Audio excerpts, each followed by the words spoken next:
ইহুদিবাদীদের ঘুমাতে দেওয়া হবে না, হুতি বিদ্রোহীদের হুঁশিয়ারি। এদিকে পাকিস্তান আফগান উত্তেজনা তুঙ্গে, এবার নিহত ৮। সর্বশেষে জানিয়ে দেব যুক্তরাষ্ট্র বিরোধী কঠোর নীতির অঙ্গীকার কিম জং উনের। ইহুদিবাদীদের ঘুমাতে দেওয়া হবে না, হুতি বিদ্রোহীদের হুঁশিয়ারি। যতদিন গাজায় শিশুদের প্রতিদিন হত্যা করা হচ্ছে ততদিন ইহুদিবাদীদের ঘুমাতে দেওয়া হবে না। ইসরায়েলকে এমন হুঁশিয়ারি দিয়েছে ইয়েমেনের হুতি বিদ্রোহী গোষ্ঠীগুলো।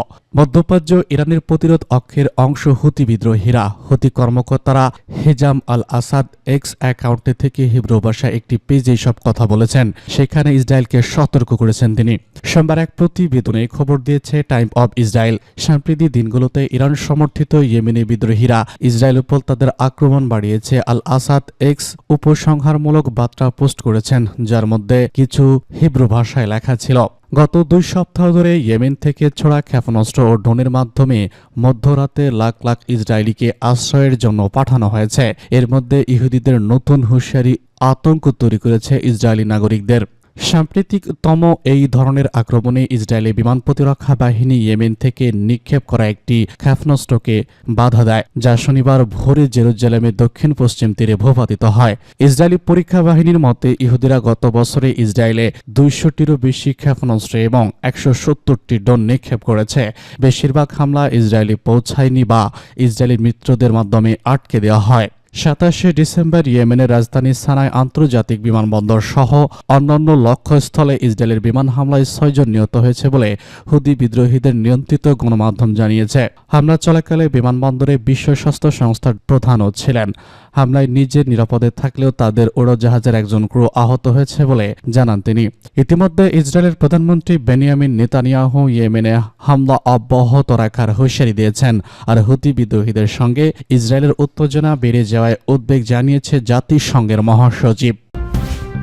ভয়ঙ্কর মার্কিন ড্রোন ভূপাতিত করল ইয়েমেন। ফিলিস্তিনিদের সমর্থনে ইসরায়েলের বিভিন্ন লক্ষ্যবস্তুতে একের পর এক হামলা চালিয়ে আসছে ইয়েমেনের হুতি আনসারুল্লাহ যোদ্ধারা।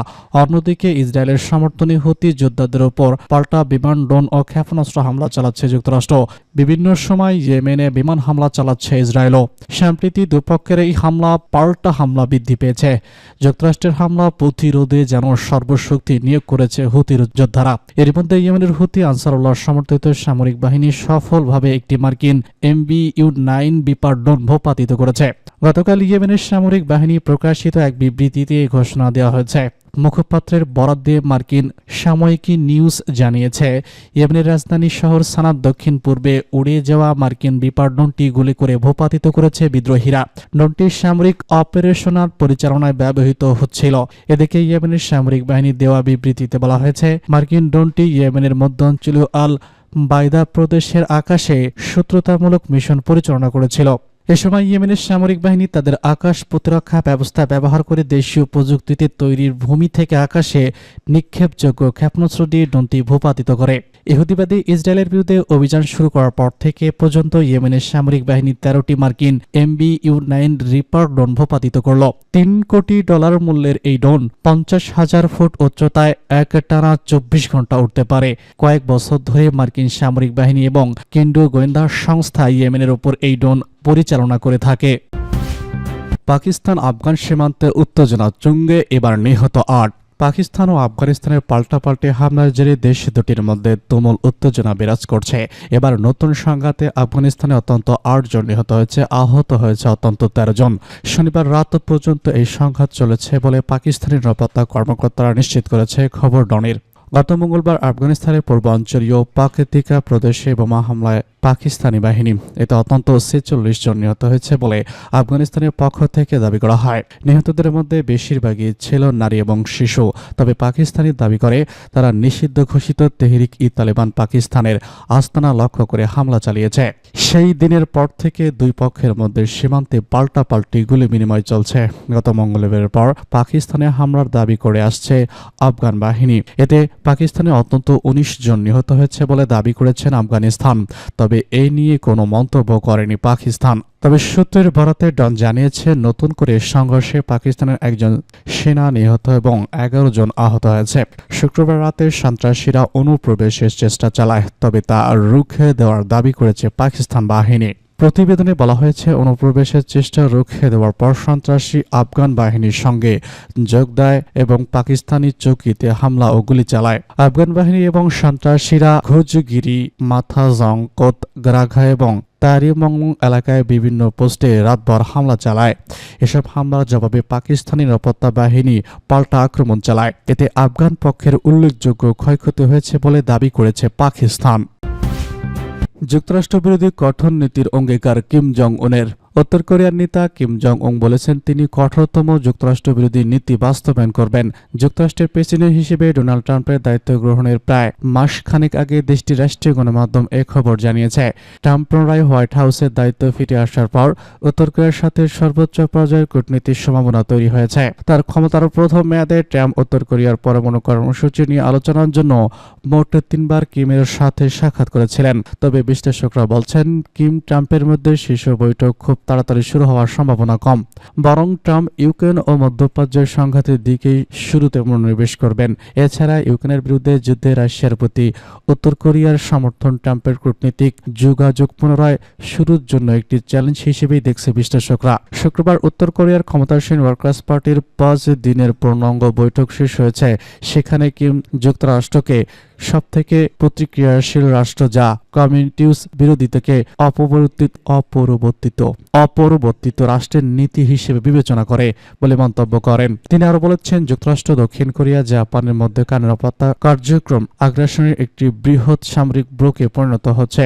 কোরিয়ান সেন্ট্রাল নিউজ এজেন্সি জানিয়েছে, কিম বলেন, পরিষ্কারভাবে আমাদের কোনো দিকে অগ্রসর হওয়া উচিত, কি করা উচিত এবং কিভাবে করা উচিত এই বাস্তবিকতা সেই বাস্তবই বলে দিচ্ছে।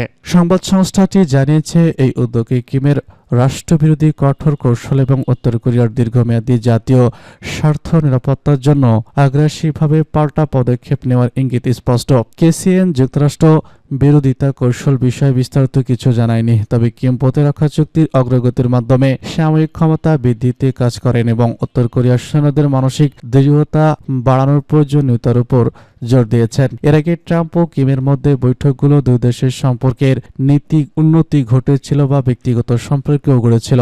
যদিও 2019 সালে উত্তর কোরিয়ার উপর যুক্তরাষ্ট্রের নিষেধাজ্ঞার বিষয়টি নিয়ে মনোমালিন্যতার এই আলোচনায় আর আগায়নি। গত মাসে কিম বলেছেন, যুক্তরাষ্ট্রের সাথে অতীতের আলোচনা তার দেশের প্রতি ওয়াশিংটনের অপরিবর্তনীয় সত্যতাকেই কেবল নিশ্চিহ্ন করেছে। এ কারণে পারমাণবিক শক্তি বৃদ্ধিকে বাইরের হুমকি মোকাবেলার একমাত্র উপায় বলে মনে করছেন তিনি। এরদোগানের সঙ্গে সমঝোতার ইঙ্গিত দিলেন শীর্ষ পিকেকে নেতা। তুরস্কের 40 বছরের পুরনো সংঘাত হঠাৎ কুর্দি বিদ্রোহীদের অবসান ঘটাতে পারে বলে ইঙ্গিত পাওয়া যাচ্ছে।